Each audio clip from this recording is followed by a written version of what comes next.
Hi, my name is Ted Burns, and I'm Senior Director of Political Affairs and RADPAC for the American College of Radiology. And I want to welcome you to our inaugural episode of our new RADVOCACY podcast hosted by RADPAC. And our goal with the podcast is to give behind the scenes look into the various advocacy efforts of the college. This is our first podcast, so we don't have introductory music or anything like that yet. We're not that fancy, but once we go viral, hopefully we'll go ahead and add that into our future podcasts. But I'm honored today to have as our very first guest, very fittingly, Dr. Jacqueline Bello, current RADPAC chair and incoming chair of the Board of Chancellors for the ACR. So first off, Dr. Bello, welcome to the podcast, our first one. Hopefully we have many, many more to come in the future. And if you want to introduce yourself to our listeners, obviously many, many, many folks in the college know your name and your level of involvement. But if you just want to tell us kind of your start into radiology and then also your entrance into volunteer leadership positions with the college and where that's led you to today. Well, first of all, I'm thrilled to launch the inaugural podcast for RADVOCACY. Love the name and love the effort behind it. My journey into radiology is really based on anatomy. I loved anatomy in medical school, and I'm old enough. Those of you who have seen me, my gray hairs are not highlights, they are well earned. I'm old enough that really cross-sectional imaging was just coming into the scene during my residency, and MRI really not until my fellowship in neuro. So to see the anatomy become unveiled when during my early residency everything was on plain films was really just amazing. So from loving the anatomy and seeing it in cross section, again, these were early times. I loved every rotation, and I was going to be a general radiologist. But I realized that neuro was so complex that I would need to do some more neuro first. So I did a fellowship in neuro, after which I never looked back. Loved the anatomy, loved the clinical correlation. And yes, in those days, there was clinical correlation. The physical exam in those days was not done by scanning. You had a clinical picture and then you correlated it with the imaging. And so there I was, loving anatomy, loving neuro. I went into neuroradiology. Now, Dr. Bello, before you get into your activities with the college, where did you go to med school, residency, and fellowship? Because I always find that interesting. Okay, it's all one word, Ted. Columbia. Okay, good. So I went to Columbia College of Physicians and Surgeons, now known as the Vagelos College of Physicians and Surgeons. I stayed for residency, and then I stayed at Columbia's Neurological Institute for my fellowship training. And as I love to tell my resident applicants and my fellowship applicants who are interviewing at Montefiore, where I now work, gee, why did you ever leave Columbia? And I tell them to start my very own fellowship training program. But trust me, I was not run out of town. I've served on gold medal committees at Columbia and am a gold medalist, by the way. But I wear something blue every day for Columbia. And then I tell them, if you're not looking at it, you can use your imagination. So, Ted, that's the long answer. The short answer is Columbia. Okay, good. And you are New York through and through. I mean, no one doubts that. Well, now there's another story. Okay. I left New York after high school to attend college in New Hampshire, attending Dartmouth College, fasten your seatbelt, Okay. in its first year of coeducation. Wow. That's pretty cool. And it And was. and you went up there and you studied, and then you said, I miss New York. I want to come back. Well, at the time, Dartmouth still was only a 2 year medical school. And I was well aware of the reputation of Columbia and wanted to be there for medical school. My dad is a grad of that school.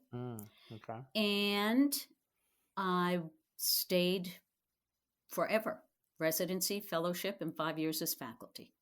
Well, I think that's pretty cool. There's something great to be said for that. And you're not alone. There's obviously many of your colleagues who have done something similar. I know Dr. Mary Scanlon is the same way up there in the Philadelphia area at UPenn, and so when you hear those examples, I think it's really cool to have that continuity and connectedness to the community and to the school. It's pretty neat stuff.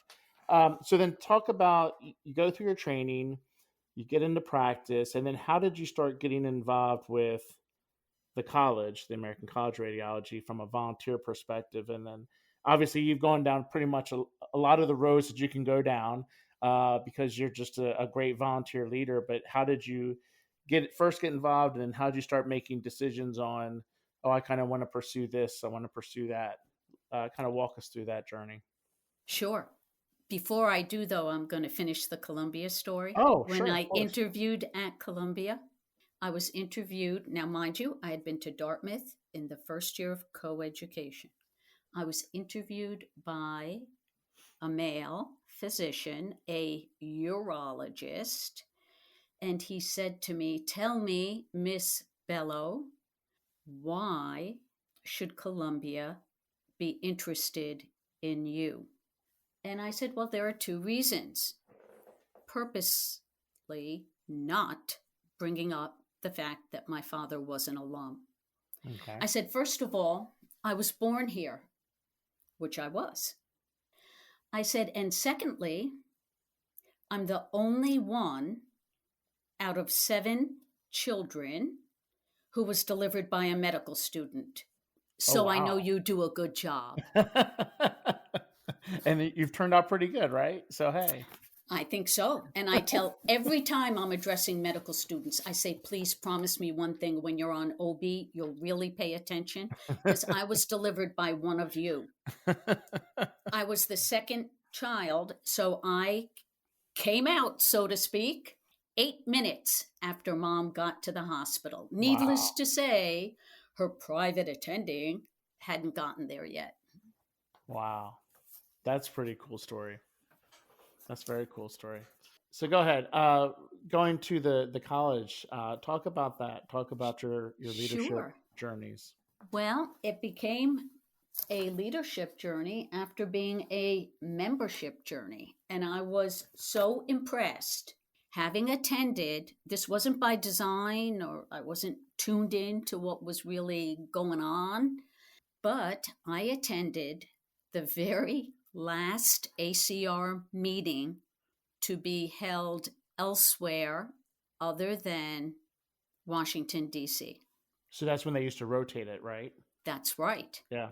And it And wasn't I was connected for a so little bit. Yeah. impressed that this organization would have me attend just as a member. I could attend. And so I did.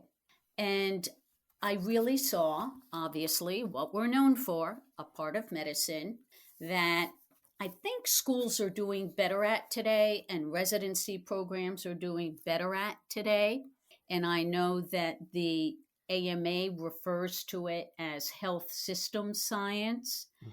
but I saw a part of medicine that is important.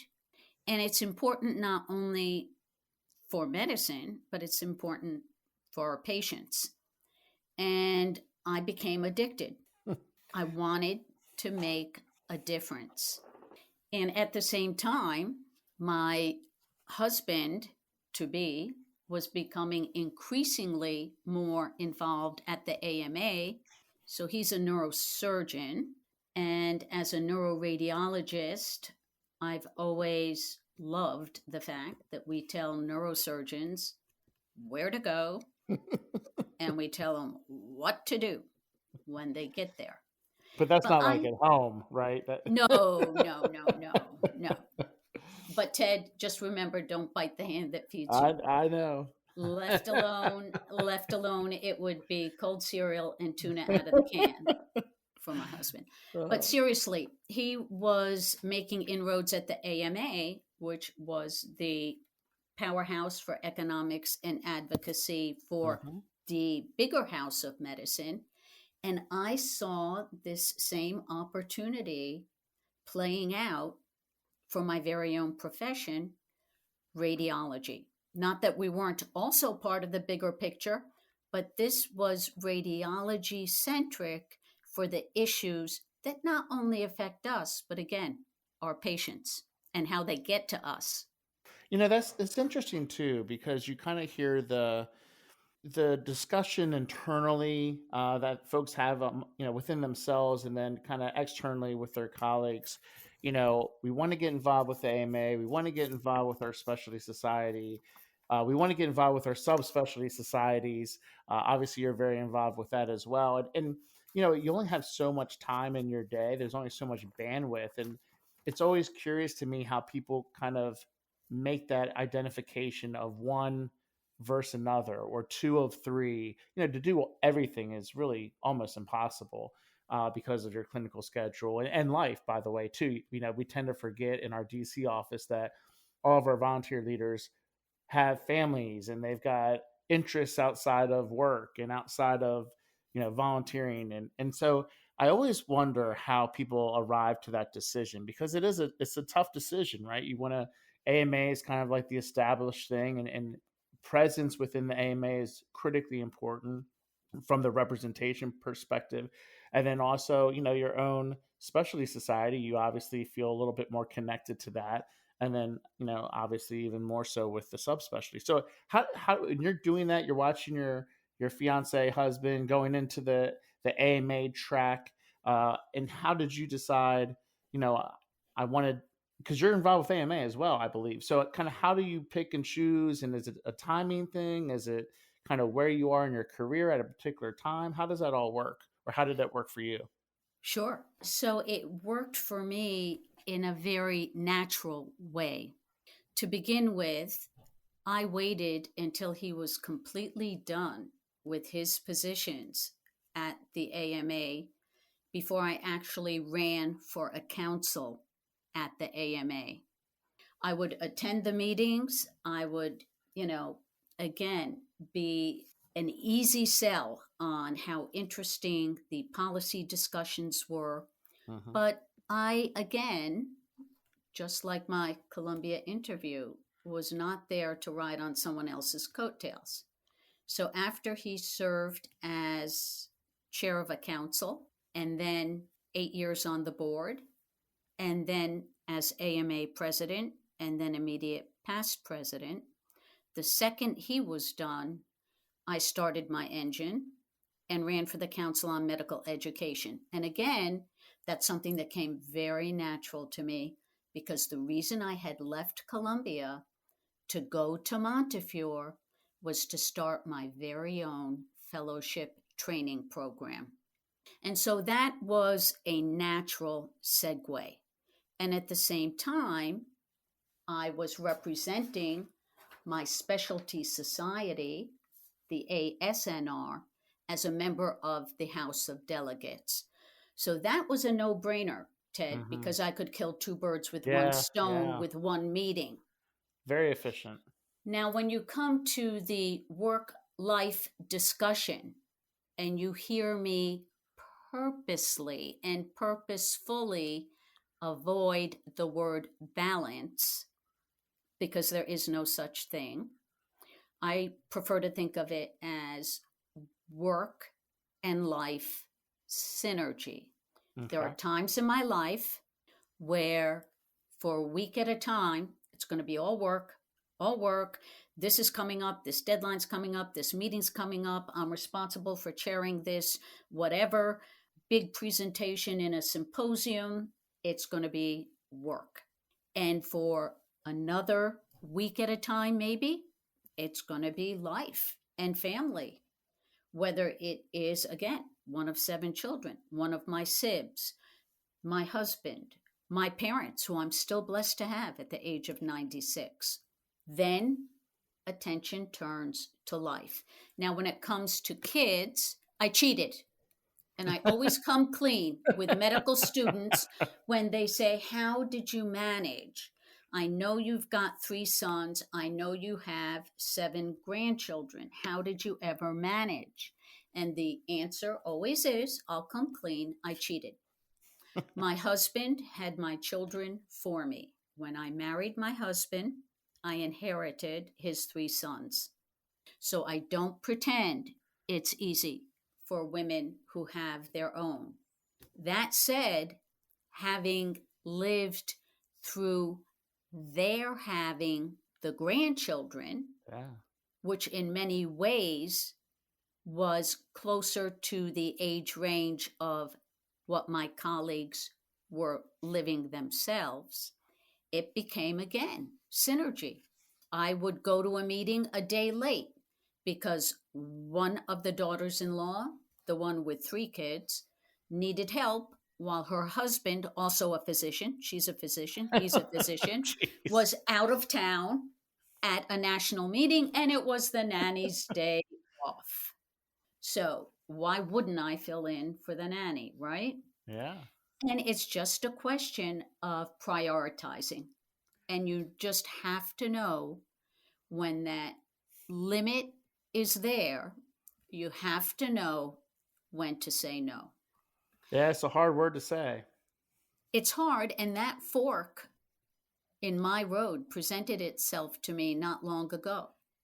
I told you how I got involved at ACR. Right. I ran for the nominating committee. I ran, not appointed, for council steering committee. And then I was tapped to chair the Commission on Quality and Safety. And you talk about something that is about as close to education as it can be, because you don't only want to teach radiologists what it is they need to know. You want to teach them the quality aspects. And because it's a lot of it, not all of it, but a lot of it is radiation, you want to teach them the safety aspects. And a lot of it is procedural. And you want to teach them the quality and the safety aspects when it comes to procedures. So that was another natural extension for me. And I served as chair of that commission before I was then tapped for vice chair of the Board of Chancellors. Now But I'm this is going back to the fork in the road okay. because I was sitting there as commission chair when someone put a bug in my ear about running for the AMA board. And needless to say, having been an attendee at those meetings, having served on a council, and then having chaired that council at the AMA, I knew a lot of people. In fact, some of the radiologists currently running for positions at the AMA have asked me for my advice and my contacts and my help in how to run that campaign, how to get to know people, how to get people to trust you. So someone asked, do you think you'll run for the board? And I did not run immediately after serving on council. And I had a lot of people at the AMA say, why aren't you running for the board? And I said, I haven't ruled it out. And at the same time, ACR leadership said to me, are you interested in ACR leadership? And it was a tough decision to make because one is perhaps having a bigger impact in the world of medicine, capital M, and the other was perhaps a little more challenging to impact that bigger M word because you're within a specialty society, but one that mirrors the governance structure of the AMA and one that is looked to with great respect by the AMA and their lobbying efforts because of the impact that we can have. And I think for a long time, Ted, kudos to you, to your team, and to others. We had a bigger impact on the Hill than we had in that House of Delegates at the AMA. Yeah. And it used to pain me to hear different people say, well, we go to the AMA meeting, but we're sort of the skunk at the picnic. Right. And I said that's got to stop. Nope. We are going to be the prime entity at the picnic. And perhaps the best way to have that effect is by working through my own specialty rather than running for that board at the AMA. That's a decision I made. I've never looked back. Well, so let's talk a little bit more about that in the sense of you were previously on our RADPAC board, and then your terms expired, and now as part of the process currently with the RADPAC board chair, in your capacity as vice chair, incoming chair of the BOC, you kind of automatically become the chair of RADPAC. So, you weren't a newbie as RADPAC chair. You had kind of been through the RADPAC process before, but obviously being the chair takes on a whole different sense of responsibility, different sense of visibility, different sense of expectations of accessibility. And so, what's as chair of RADPAC, what's kind of been the biggest surprise during your tenure so far, and maybe what's been the biggest challenge that you've faced so far? Sure. Well, I'm going to go back to having been just a regular RADPAC board member. And Ted, that came to me naturally because, not to brag, but I was captain of my high school cheerleading team. And so I love rallying the troops, okay? And I, unlike plenty of people, it's not good, it's not bad, it's just different.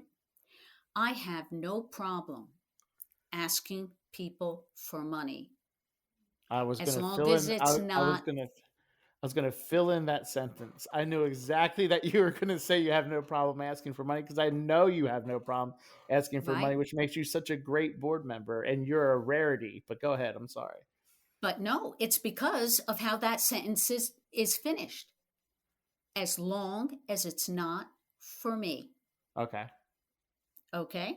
It is easy for me, for foundations, for RADPAC, for other causes. It is easy for me to leverage the credibility that I've worked hard at to try to use the trust that hopefully people have in me and my reasoning to convince them of a need. And my point has always been to just be a player. You don't have to be a six-figure donor. But in fundraising, I'm sure you know this, Ted, there's a saying that every mile is made up of inches. Lots of times, those big donors start out as little donors. 100%. Whether it's for a political cause or a charitable cause, okay? And the two are not to be confounded. Right.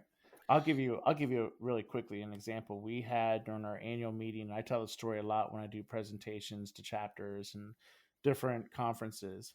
Probably about 7-8 years ago, a resident came up to me at the RADPAC booth during the annual meeting and said, "Hey, I'm kind of really interested in RADPAC, and it seems like there's a lot of value and ROI, but I'm a resident. Can I take a form, talk to my wife tonight, and then I'll come back to the booth tomorrow and make a contribution?" I said, "Absolutely, no problem." So the resident comes back the next day, tracks me down. I'm like, "Oh, hey, how you doing? Thanks for coming back." because you never know if they're really going to come back or not. So the resident came back, and he was like, I'm kind of embarrassed. Like, I can only do $20. It's like I don't make a ton. I got tons of debt. My wife wasn't super pumped about me doing a lot of money to Mm-hmm. RADPAC. And I said, your $20 is more than about 85% of the people Yep. who are your peers who don't contribute at all. So Mm-hmm. I will take your $20 happily. I think it's a fantastic investment on your future and all the things that we're doing to help preserve your future. And I said, I hope that we can get your confidence and trust and support as we move forward. That person now gives 500 a year. And so it's really cool to think back to that moment in time. And I didn't know that they would continue to keep giving and continue to be a generous supporter at that. But it just really goes to emphasize your point that, I think some of the hesitation a lot of people have with giving is this perception that if you don't give an X amount or you don't give enough, it's not impactful, but it is. And so it's an interesting kind of perception game that we're trying to fight and change. But anyway, I wanted to add that story in because it's I always think of that story. I always think of that person, and just it made a real impact on me, that they were willing to kind of step forward and make that sacrifice and have the trust in us. So it's pretty cool. But Absolutely. so going back to the surprise and challenge, now that you're on the board, Yep. chair as chair, kind of you knew what you were getting into, but anything that Yep. kind of you didn't realize Yes. you were getting into. Yes. Yes. Yes. And yes. For one thing, something that no one realized we were getting into. The worst 5 letter, 4 letter word that everyone has known for the past 2 years, COVID. Yeah, yeah. And what a showstopper that became. And it was just not the time to, I mean, people were trying to stay alive, Yeah. quite literally. And so, right, that no one expected that. And so that was certainly a surprise. Let's say COVID hadn't happened. Was there still an additional surprise? And the answer is yes. It was a lot different from my last time on the board because of, first of all, the additional responsibilities, directions I was being pulled as vice chair of the Board of Mm-hmm. Chancellors, and the climate we were in, Ted. Never, with or without COVID, while the virus was multiplying, we were busy dividing and dividing and then dividing again as a country. Mm-hmm. And sadly, in over many different issues, dividing as an organization. Mm-hmm. And you know better than anyone that if you don't go in strong and you don't go in with one voice, you might as well not go in. Yeah. And so that was an unwelcome surprise, just as unwelcome as the 5 letter, 4 letter word COVID was. Mm-hmm. But you know what? That should be. I'm not saying it is, and in many ways it isn't, but it should be an easier fight to fight. Because I've long believed, and I think you've heard me make the not so funny joke before, that I've earned the name Pollyanna for myself. Right. But I have long believed that there is a way to find common ground while holding your own ground. There is a way. And for whatever degree of overlap between two opposing Venn diagrams find the intersection and just move forward in that space and at least get something done. Mm-hmm. Now And yeah, yeah. and I'm a big baseball guy, and we talk about it all the time. Now it's funny how it's gone in this evolution, as our kids have kind of gotten through different ages and playing. But it used to be when they started out, just get singles and doubles. Don't try to hit a home run. You're not big enough to hit a home run. Then as they get older and they're still on the smaller field, they're actually hitting home runs. But then they keep trying to hit home runs, they strike out. And I said, if you would just get a single, people are going to score. You don't need to hit a home run, even though I know you can now with a smaller field and you being bigger. And now they've just gone to the big field. So no one's hitting home runs again. You're almost from the very Mm-hmm. beginning where you were when you're a little kid playing T-ball. And again, hit singles, hit doubles, just be productive, move the ball Mm-hmm. forward, move your teammates forward on the bases, and you'll get them home. You don't have to do it all in one big swing. And I Mm-hmm. think that gets lost. And that can be said for so many different things in life. It can be said for so many things in fundraising, and particularly on Capitol Hill with legislative negotiations we're constantly involved in up there, trying to say, hey, look, we know we're not going to get our whole laundry list of things accomplished probably, but man, if you can just give us these two priorities up there, we would really be able to move the ball forward in the next negotiating round. So it's a great point because it's so reflective of so many different things in life. But everyone wants the big score. That's the big sexy thing to do is go big or go home. But man, I'm a big believer in just keep pushing forward, and eventually you'll get what you need to get.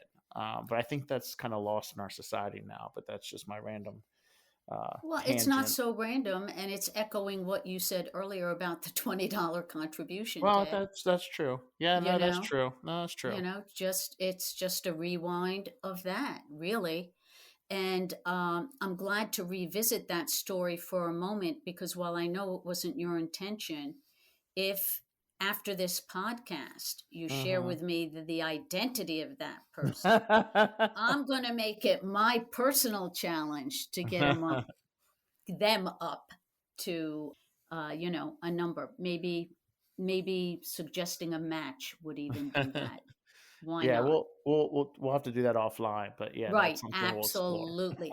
But no, you also mentioned your whole laundry list, and Uh-huh. that's echoing something that I brought up just minutes ago.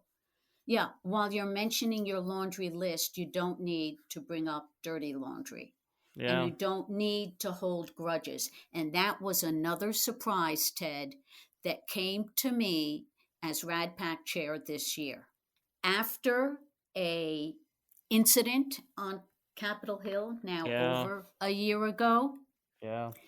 people held RADPAC personally responsible for contributions that RADPAC had made in the prior calendar year. Mm-hmm. Now, Ted, you're a baseball fan. Mm-hmm. I trust you know many of Yogi Berra's favorite Oh sayings, yeah. but it's hard to make predictions, especially about the future. Do you think we knew making certain contributions that I'll don't need to remind you, but I'll remind our listeners that we make to people because of the committees they sit on or maybe even Yeah. chair in Yeah. Congress, the Yeah. committees where our action takes place? How frustrating is it to be held responsible for something that those people were going to do? I mean, anyone who has that crystal ball, I'll take it because when I do become chair of the board, I'm going to need all the help I can get just to keep ACR whole. Yeah, it's a tricky deal because our job, and we take it very seriously, this part of it is really doing our due diligence, doing our research, getting as much information as we can on a member of Congress or a candidate, whatever the case may be. And we're not going to know 100% of their background or 100% of their true ideology or how they would respond in a moment of crisis. And you kind of have a good judge, or you try to have a good judge on people as people, right? And we don't give to anyone that we've never met with in person. We take that very seriously. I mean, a lot of PACs will say, just fill out this campaign Mm-hmm. survey, and if you say all the right things on the survey, then we're going to give you money. And I've never done that. We've never done a survey. But I said Mm-hmm. I can't recommend that we support your campaign unless we meet with you in person.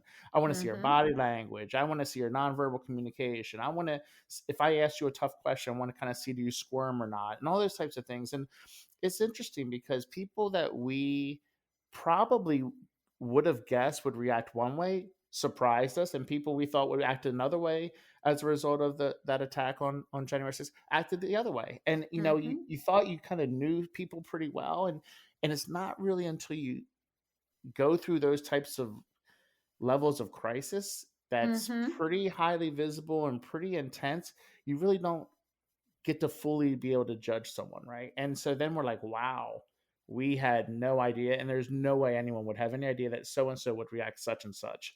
And it was very telling. It was disappointing. It was very bothersome. Mm-hmm. And it was very personal to us because we take a lot of pride in that. But yeah, I mean, and then of course people look at it, and regardless of I guess whether what side of the aisle you are and how you perceive everything that happened that day and since, you're going to come at it pretty strong that Right. way.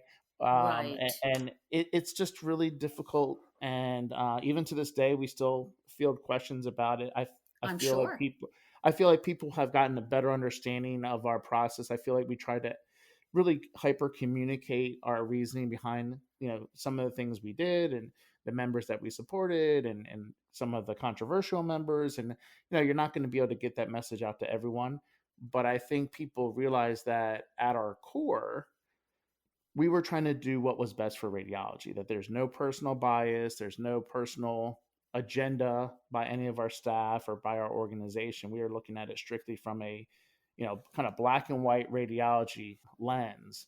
And yeah, look, we're as we get further and further away from it, it's easier to move forward and to move on a Mm-hmm. little bit. But man, that was a challenge that neither you nor I could predict. And that was some pretty No. rough. We had a lot of rough conversations, but with each other and with our board, and I think they were productive and helpful. And I think we all learned a lot about each other and learned about kind of what our true mission is. And so, in a Mm-hmm. way, it was some blessings in disguise. But man, that was a pretty rough couple weeks there. Right. But Ted, to use your own words, in order to move forward, okay, Ted, you're driving the car. Hmm. To move forward, do you look through the windshield or do you look in the rear view mirror? Yeah, yeah, Enough with the rear view mirror, yeah, you know? yeah. But I just want to say there's another uh feeling that comes over you when you are chairing the RADPAC board. And that is something that you and I have discussed, but I think it's important to get out there, Hmm. and communicate to members the ideas that we've had in making that position something much more consistent Hmm. and much more. I sang a song earlier about credibility. When there's a revolving door of people changing every couple of years, these people in Congress don't keep score sheets like you all do in baseball. Hmm. There's they don't know who's who or what's what. And so I think for that reason and for focus and alliance with our GR people, I really think that our idea to dissociate the two, and I'm not doing this because I don't personally want to do it anymore. In fact, I've put my mouth where my sentiments are and Hmm. say I'll be the bridge until we Yep. find the right person. Yep. And when it comes to finding right people, I'm in favor of people applying to the RADPAC board. I'm super in favor of this, as you know, and I'm excited about what this could mean for us moving forward. I want to be respectful of your time, so I'm going to just skip to kind of some lightning round questions that I'm going to do with Sure, you, if that's okay, and then we'll close absolutely. this out. So I think hopefully people can tell that you and I, over the years, have established a pretty good rapport and relationship. And I do want to, I'd be remiss if I didn't say how much I appreciate you and all that you've done, and just your accessibility and your interest level and investment with everything. Um, but just for fun, a little lightning round to close this out. I want to know your favorite food, your favorite place to travel, your favorite hobby, and your favorite quote. And just like Okay, boom, boom, boom, boom. So favorite food, go. What's your favorite okay. food? You're going to laugh. Growing up, we were allowed to choose our very own birthday supper every year. Okay. Hamburgers. Wow. Hamburgers. Yeah. Never would have guessed, No, but my brother's lobster, the other brother's steak. Hamburger. okay. Hamburger. But a good one. A good one. I'll have to write that down. Favorite place to travel? Italy, hands down. I have a Okay. sister who lives there. I'm not supposed to have favorites, but she might be my favorite sister. Love the country, love the people, speak the language. Allora la prossima domanda, per favore. That means the next question, please. Hobby, activity, favorite thing to do outside of all that you do? Love to play tennis, love to Oh. play golf. Not great at golf. When my husband tries to tell me what I'm doing wrong, which he's also doing probably, I say, sweetie, I'm here for the suntan, but I Now, love it. are you for tennis? Are you tennis or are you transitioning to pickleball? No, no, I don't. I can't do another thing. Okay. Okay. Tennis, real Okay. tennis, real Saying, tennis. favorite saying or quote? So, my high school yearbook quote, I think, tells a lot about who I am. Okay. And that was, youth is not a time in life, it is a state of mind. I think that's a great quote. I love it. Well, Dr. Bello, I want to thank you for taking the time. Your schedule's so busy. I appreciate and value you very much. And hopefully, our listeners enjoyed this inaugural podcast for Radvocacy, hosted by RADPAC. And hopefully, we'll get you on maybe for like our 50th episode or our 100th episode when we have a big one to celebrate. We'll get you back on. Well, hope to still be here, Ted. Hope to still be here. And Well, let's hit some home runs, huh? yeah, March let's, chapter challenge yeah, starts. Go for it. March Chapter Challenge and the gala too. Let's not forget the gala. But thank you very much, Dr. Bello. I Thank you. appreciate it, and have a great day. Thanks to our listeners. Bye Yep. bye. Take care. Ciao.